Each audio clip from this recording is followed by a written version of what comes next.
안녕하세요, 여러분. 2026년 2월 대한민국 지방자치 역사에 한 획을 긋는 일이 벌어졌습니다. 경기도 화성시가 드디어 4개의 구청이 생겼습니다. 서울이나 부산처럼 구청이 있는 대도시들은 우리가 익숙하게 알고 있지만 화성시처럼 갑자기 4개 구가 동시에 생긴 건 전국 최초입니다. 도대체 왜 이런 일이 벌어진 걸까요? 그리고 이게 화성 시민들에게만 중요한 일일까요? 여러분이 사는 도시도 머지않아 겪을 수 있는 일이고, 대한민국의 인구 지도가 어떻게 변하고 있는지를 보여주는 상징적인 사건이기도 합니다. 오늘 영상에서는 화성시의 구청 출범이 가진 의미와 앞으로 다가올 변화들을 깊이 있게 파헤쳐 보겠습니다. 먼저 화성시가 얼마나 급성장한 도시인지부터 말씀드려야 할 것 같습니다. 2000년대 초반만 해도 화성시는 인구 20만 명 남짓한 농촌 도시였습니다. 그런데 2020년대 들어 동탄 신도시를 필두로 엄청난 인구 유입이 시작됩니다. 2025년에 인구 100만 명을 돌파하면서 특례시로 승격됐고, 지금은 전국에서 손꼽히는 메가시티가 되었죠. 문제는 행정체계가 이 폭발적인 성장을 따라가지 못했다는 겁니다. 남양에 있는 시청 본청 하나로 100만 명의 행정을 처리하다 보니 시민들의 불만이 쌓일 수밖에 없었습니다. 동탄에 사는 분이 인허가 하나 받으려고 남양까지 왕복 2시간을 써야 했고, 향남이나 봉담에 사는 분들도 사정은 마찬가지였습니다. 넓은 면적에 흩어져 사는 시민들에게 시청까지의 거리는 엄청난 장벽이었던 거죠. 그래서 나온 해결책이 바로 구청 신설이었습니다. 2026년 2월 1일부터 화성시는 만세구, 효행구, 병점구, 동탄구 이렇게 4개의 일반구로 나뉘었습니다. 각 구의 특징을 간단히 설명드리면, 만세구는 화성시 서부권을 담당합니다. 향남읍, 남양읍, 우정읍과 여러면 지역이 여기에 속하는데 농업과 산업단지가 공존하는 지역이죠. 효행구는 중북부권으로 봉담읍을 중심으로 한 교육도시를 지향합니다. 병점구는 중동부권이고 진안동과 병점동을 포함하는데 역사와 첨단 기술이 만나는 곳입니다. 그리고 동탄구는 말 그대로 동탄 1동부터 9동까지 전부 관할하는 화성시에서 가장 인구가 밀집된 미래형 도시입니다. 이렇게 4개 구로 나눈 기준은 단순히 인구수만 본 게 아닙니다. 지역의 특성, 생활권, 교통망, 산업구조 등을 종합적으로 고려해서 설계했다고 합니다. 그럼 이제 핵심 질문입니다. 구청이 생기면 시민들 삶에 뭐가 달라질까요? 첫째, 30분 행정 생활권이 실현됩니다. 이게 무슨 말이냐면 집에서 30분 이내에 대부분의 행정 업무를 처리할 수 있다는 뜻입니다. 그동안 시청까지 1시간 걸려서 가던 걸 이제 동네 구청에서 해결하는 거죠. 건축 허가, 세금 문제, 복지 신청 같은 주요 업무가 모두 구청에서 가능해집니다. 둘째, 민원 처리 속도가 획기적으로 빨라집니다. 식당 영업신고나 옥외 광고물 허가 같은 현장 대응이 필요한 민원은 구청 직원이 직접 나가서 처리합니다. 화성시 발표에 따르면 민원 처리 기간이 기존보다 30% 이상 단축될 것으로 예상된다고 하네요. 생각해보세요. 사업하시는 분들은 시간이 곧 돈인데 민원 처리가 빨라진다는 건 엄청난 이득이죠. 셋째, 지역 맞춤형 행정이 가능해집니다.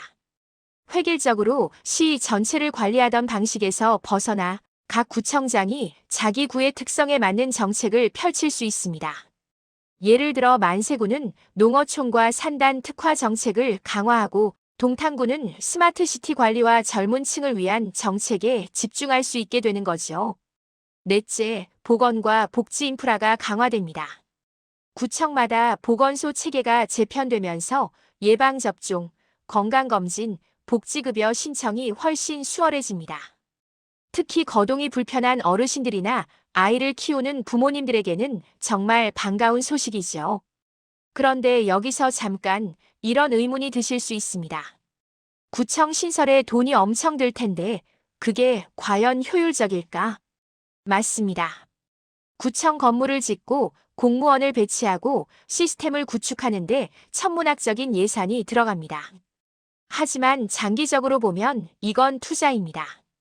행정 효율이 높아지면 불필요한 시간 낭비와 중복 업무가 줄어들고 그만큼 시민들의 생산성도 올라가거든요. 더 중요한 건 시민들의 삶의 질입니다. 편리한 행정 서비스는 단순히 시간을 아껴주는 것 이상의 가치가 있습니다.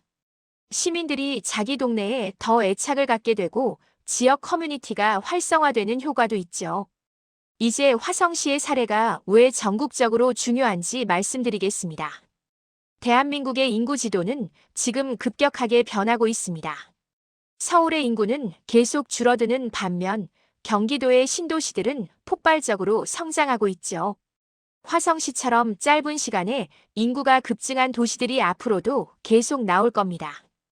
이런 도시들이 어떻게 행정체계를 혁신하느냐에 따라 주민들의 삶의 질이 완전히 달라집니다. 화성시의 4개 구청 출범은 일종의 실험이자 모델 케이스입니다. 이게 성공하면 다른 급성장 도시들도 비슷한 방식을 도입할 거고 실패하면 다른 방법을 찾아야겠죠. 그래서 화성시의 변화를 지켜보는 건 단순히 한 도시의 문제가 아니라 대한민국 지방자치의 미래를 보는 일입니다. 하지만 구청 출범이 장밋빛 미래만 보장하는 건 아닙니다. 화성 시민들이 진짜 원하는 건 따로 있거든요. 첫째는 동서균형 발전입니다.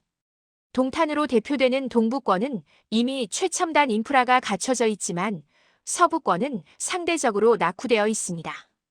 구청이 생겼다고 해서 이 격차가 자동으로 해소되는 건 아니죠. 만세구 같은 서부권에 실질적인 투자와 개발이 이루어져야 합니다. 둘째는 교통망 개선입니다. 구청이 생겨도 거기까지 가는 대중교통이 불편하면 무슨 소용이 있겠습니까? 각 구청을 중심으로 한 버스 노선 재편과 배차 확대가 시급합니다. 현재 화성시는 만세구와 효행구 권역에 신규 노선 도입을 검토 중이라고 하니 기대해 봐야겠네요. 셋째는 구청의 역할 확대입니다. 단순히 민원 처리하는 관공서로 끝나는 게 아니라 지역 주민들이 모여서 문화를 즐기고 소통하는 거점 공간이 되어야 합니다. 구청 안에 도서관, 문화센터, 체육시설 같은 복합 공간을 만들어서 주민들의 삶의 질을 높이는 거죠. 마지막으로 제가 개인적으로 흥미롭게 본 부분을 말씀드리고 싶습니다. 화성시의 변화는 단순히 행정구역을 나누는 걸 넘어서 정체성의 문제이기도 합니다. 지금까지 화성 시민들은 자신을 동탄 사람, 봉담 사람, 향남 사람으로 소개했지 화성 시민이라는 통합된 정체성이 약했습니다. 너무 넓고 다양한 지역이 하나로 묶여 있었기 때문이죠. 이제 구청이 생기면서 만세구민, 효행구민, 병점구민, 동탄구민이라는 새로운 정체성이 만들어질 겁니다. 이게 긍정적으로 작용하면 각 구의 특색을 살리면서도 화성시 전체의 통합성을 유지하는 균형을 이룰 수 있습니다. 하지만 자칫하면 구끼리 경쟁하고 대립하는 부작용이 생길 수도 있죠. 이 부분은 앞으로 화성시 리더십이 어떻게 조정하느냐에 달려 있습니다. 여러분, 오늘 영상 어떠셨나요? 화성시의 4개 구청 출범은 단순히 주소가 바뀌는 수준의 변화가 아닙니다. 100만 명이 사는 대도시가 어떻게 효율적으로 운영될 수 있는지를 보여주는 중요한 실험입니다. 행정이 시민의 삶에 직접 닿을 때 어떤 변화가 일어나는지 우리 모두 함께 지켜봐야 할 것 같습니다. 화성 시민이신 분들은 댓글로 여러분 동네가 어느 구에 속하는지 그리고 구청 출범 이후 체감하시는 변화가 있는지 알려주세요. 다른 지역에 사시는 분들도 여러분 도시에 이런 변화가 생긴다면 어떨 것 같은지 의견 남겨주시면 감사하겠습니다. 그럼 오늘도 영상 시청해주셔서 감사드리고 구독과 좋아요 잊지 마시고 다음 영상에서 또 만나요.